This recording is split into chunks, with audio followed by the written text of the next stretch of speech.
Welcome everyone to Zoom into Books this evening. We are so happy to welcome Keith Carreiro back to Zoom into Books this evening. Keith writes science fiction fantasy. He has one trilogy out and he is currently working on his second.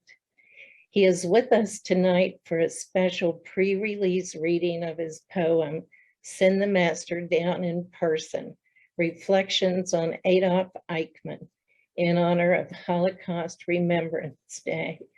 Welcome, Keith, to Zoom into Books. Thanks, Kathy. Great to be here. It's so nice to have you back.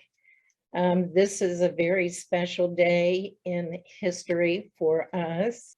And I would like, before you start reading the poem, I'd like for you to tell everyone your inspiration for this project. Okay, so thank you for that question. I could spend a long time talking about it, so I'm going to try to make it very quick. In 2014, I turned 66, and for some reason, time was knocking on my mental door, my chronological door, and I wanted to be able to leave a legacy of written work for my grandchildren. I have 6 grandchildren. No, that's a lie. I have 6 children and 14 grandchildren. There we go. And thinking of those grandchildren put me in a sort of, I don't know, a review, if you will. And so I have about 1,000 poems. They were all scattered in terms of piece here, piece there, back of envelopes, napkins. I'd be playing at a gig at night, and during break I'd get an inspiration and I'd go to the bar and I'd get a napkin and I'd write stuff down. Some of them were typed. So anyway, I went through them all and annotated them. And when I finished, it took me January, February, 2 months. And then in March, I was reading a book by Bascom, Hunting Eichmann. And it inspired me to start thinking about my parents' generation. My father was stateside in Army intelligence in World War II. My mother was in the U.S. Cadet Nurse Corps. I had 2 uncles in the Navy. I think they were both in the Atlantic. I had another uncle who served with Patton. He was in 5 major campaigns. And then I was sort of brought up on a farm, and they had a lot of men there that were, I'm Portuguese, so they were all Portuguese people. They would work on the farm. At the end of the day, they took me on, this is in the early 50s, they took me on as a mascot. There was one gentleman there who was, they didn't know what PTSD was then. He was shell-shocked, and he scared me because he was always shaking. And then one day in Portuguese, he put his hand on my head and basically said, I know you're afraid of me, but let me tell you why I shake. And then he proceeded to tell me what happened to him in one of the battles he fought in Europe in World War II. So I think that stayed with me. I'm pretty sure it did. At the end of him talking to me, I was crying and saw the impact that it had on these people. And that generation was a very special generation, at least for me, and how I saw character, human work ethics. So I wanted to be able to write something for them and a tribute to them. My son Shane was in the 101st Airborne. He was in Afghanistan. He switched over to the Army Corps of Engineers, worked out of Fort Belvoir in Virginia, and did some voluntary work at Arlington Cemetery as an honor guard member. That had a profound effect on me. And my daughter Sage in 2003 was sent to Iraq, and they lost her, and she stayed there, I think, for 1 year and 4 months. And both of them had let's say, a tough time coming back stateside. But they're doing great now. But that kind of really upset me because I'm of the Vietnam generation. I didn't go to Vietnam. I was drafted, but the Army sent me home. And I thought, I don't want my children to go through anything like that. And here they went through it. So it seemed that with Bascom's work on hunting Eichmann, I just felt compelled to write. And so that the poem came out as a result of that. That's a powerful story, and I can tell how impactful that was for you. Now we are going to start the presentation. We're going to do a share screen here with Belinda. And Keith, can you see the share screen? I'm going to read from my poem itself. So that's fine. That's fine. All righty, take it away, please. And before you start, we want to welcome everyone on Facebook who's with us here tonight to listen to Keith Carreiro read this very powerful poem. If you have any questions, please type them in the Facebook comments, and we'll make sure that he answers those at the end of the reading. So Keith, take it away. Thank you, Kathy. I'm going to have a moment of silence, if that's okay, after the poem is read. And so here we go. Send down the master in person. It's a quotation by Reichsführer SS Heinrich Luitpold Himmler. His life dates were 1900 to 1945.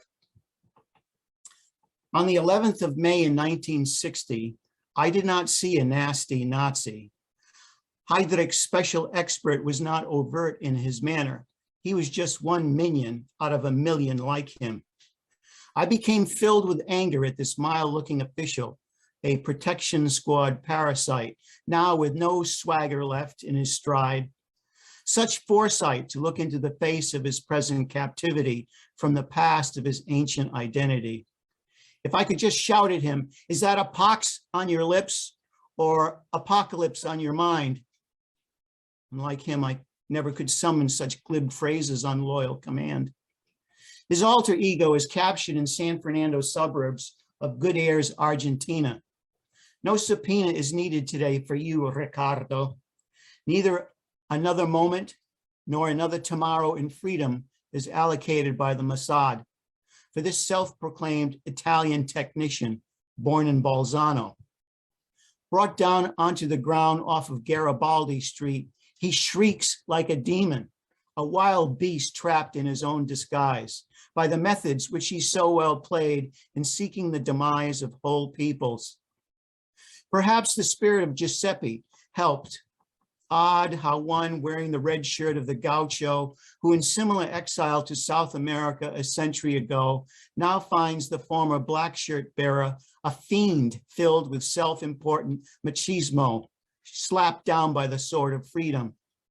They look without success for the SS tattoo under his left armpit, removed by him to deter his discovery. He is frightened now and nervous of capture, eager to be of help to his new captors. My mind explodes in hearing a mantra: isolation, expropriation, ghettoization, deportation. Into the camps they must go. Selection by destruction through work or by gas or by fire. In worshiping false deities, he transforms into one himself. He becomes the very ideas he idolizes. A 20th century Moloch, appeased only by continual sacrifice. Through reduction of numbers, a construction of powers has begun. He is madness gone even over the edge of insanity. Having an alias of lucidity, he is draped in an aura like a chameleon, replete with all of the colors of what it takes to be normal, as well as a chimera. He burns in a holy passion.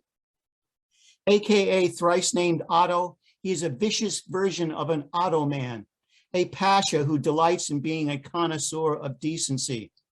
After all, he is steeped in the motto, meine Eide heißt Treue. This perfect petty functionary, this pedant of purity, this student in the thought process of annihilation, removes the reins from the waterfall of time to speed the spill of hate slaughter more.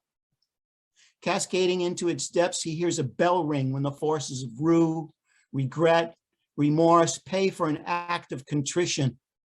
He takes great pride by increasing the flow of evil's juices, his succuba salivating for an eternity of fear.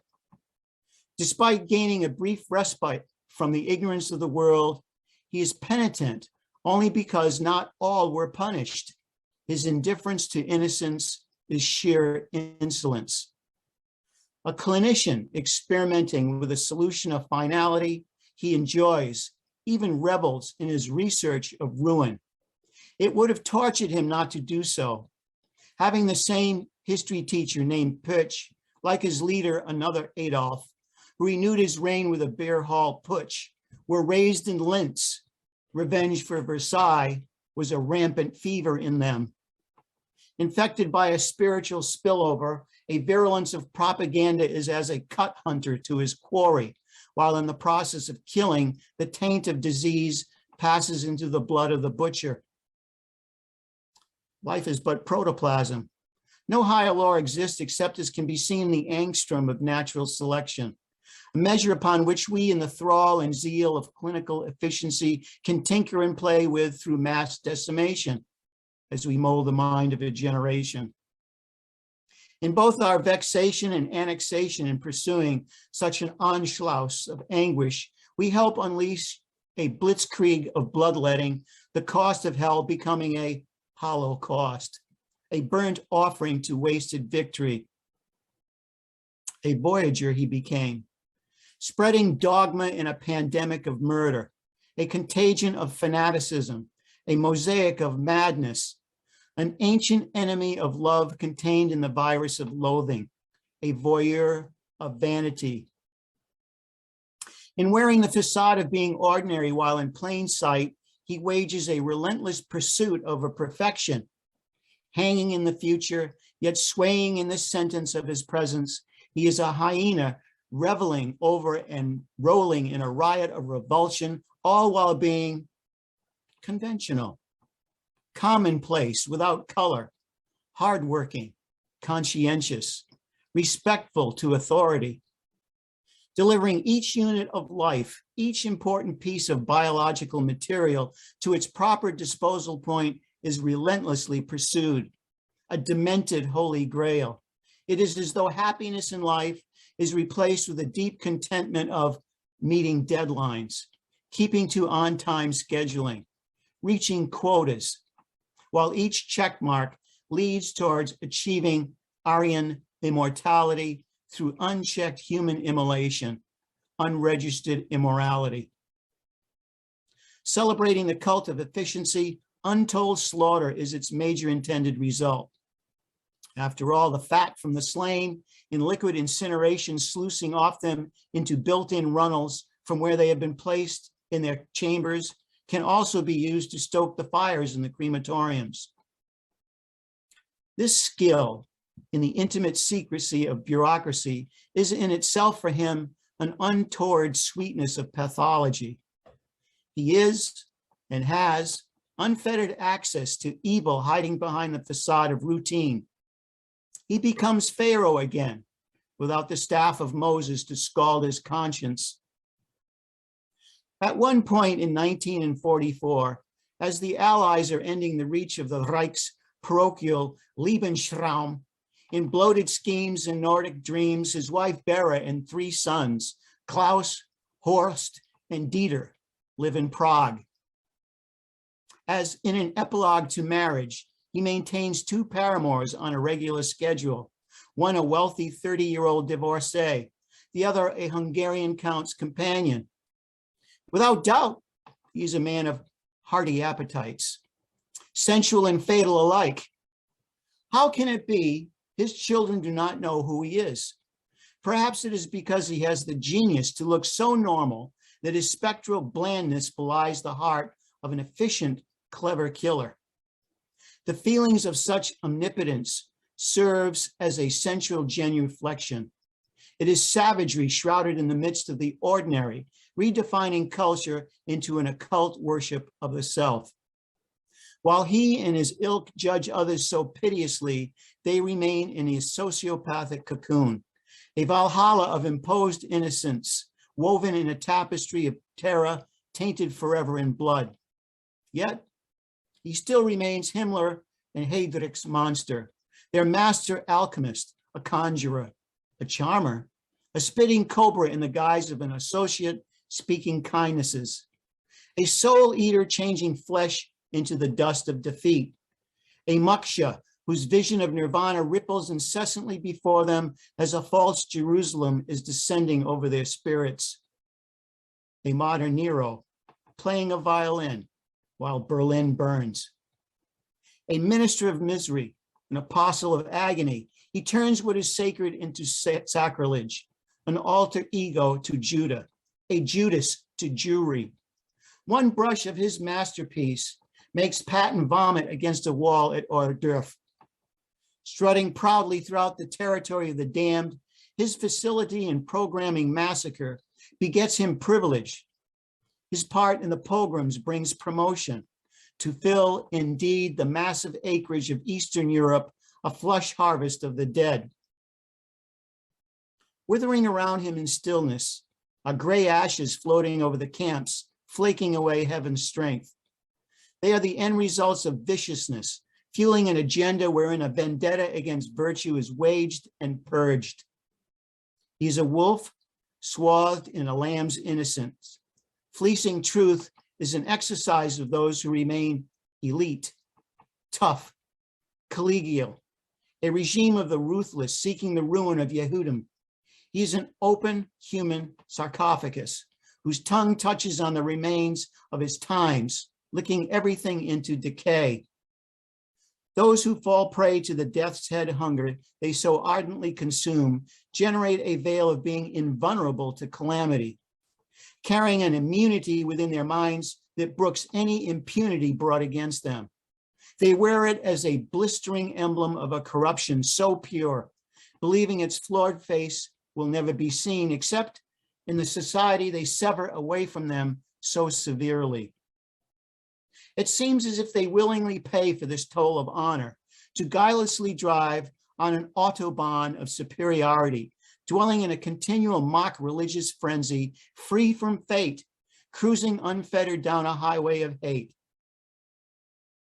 The bliss of the devil often becomes something that devours us, a clawing sewer whose denuded stench becomes its own ritual of deep, pulsing satisfaction.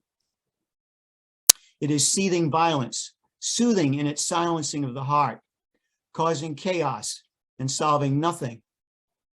No, I did not see a nasty Nazi on that day in May when we nailed the Eichmann. In the end, I suppose recompense and revenge for such revulsion he helped cause in raising the goblin head of corruption. Deutschland überall was bludgeoned back into the hell where they were spawned. For the millions killed by such as the Einsatzgruppen, cities were firebombed and razed level, and even his fellow citizens' bodies were brought to the crematorium. Odd how Jew, Gentile, and German look alike in their heaped stacks, all askew in the rigor mortis of finality. Democracy now showing at the end of mortality. Imagine if all this darkness and dread had been reversed and put toward virtue instead. It would have changed the zeitgeist of a whole millennia. Those so well hunted then would not so well haunt us now. To all those suffering from bigotry, hatred, and indifference. Wow, Keith, that was amazing. Amazing. Thank you. It's beyond an honor to be able to do that. I didn't think I'd read it as well as I did. You read it so Thank you, well. Keith. That was very wonderful. And thank you so much for bringing us to Zoom into Books. I know that this book will be coming out in the spring and it will be available as an ebook. Is that correct? It is. It is. Fantastic. Well, I want to thank everyone for joining us on Facebook and in the Zoom room tonight. If you didn't catch the first of this video will be available on our Facebook pages, and it will be on our YouTube channel on Zoom into Books. So I just wanted, sorry. go ahead, go ahead. I just wanted to say very briefly, we did pull this together fairly quickly. This was a special thing that Keith brought to me, and we decided together that it deserved to be more than just something between us and a few others. So we appreciate everyone joining us this evening. I want to say a special thank you to Peter Singot for getting the cover done in such record time.